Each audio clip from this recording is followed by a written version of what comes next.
Basi wakati ambapo tunapochoka, tunastahili kujiuliza ni nini ambacho kinachotuchosha, na tunaweza pata nguvu yetu ya kujifanya tuwe upya vipi ili tupate ushindi kwa yale ambayo tunayoyafanya. Ni vema, kawaida tutachoka katika malezi, lakini je, twaweza vumilia? Twaweza kuja na mbinu ambayo itatusaidia katika malezi yetu bora kwa watoto wetu?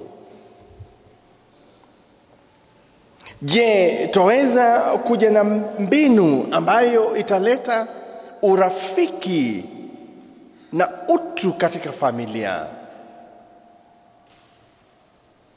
Twaweza kuwa na mbinu mpya ambayo itatufanya hata tusichoke katika ile kazi ambayo tunayoifanya, kwa sababu hata ile kazi ingawa inatuletea riziki itatuchosha. Ni vipi tutaweka mikono yetu wima, imara, ili tuendelee kupigana na vita? Kwa sababu vita ambavyo tulivyo navyo ulimwenguni ni vingi sana. Tutapigana na adui ambao tunaowajua, lakini wengine hata hatuwajui. Ni vitu vingi ambavyo vinataka kutuangamiza.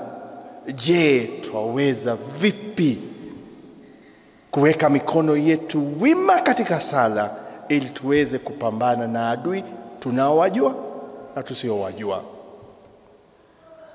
Kupambana na vita ambavyo viko mbele yetu na vita vingine ambavyo hata hatujui. Je, tunaweza pata ushindi vipi katika maisha yetu?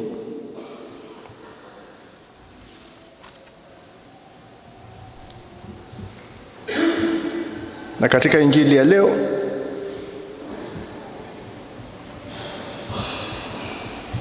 Kristo anatufunza jambo moja, ya kuwa lazima tusisitize, lazima tubishe,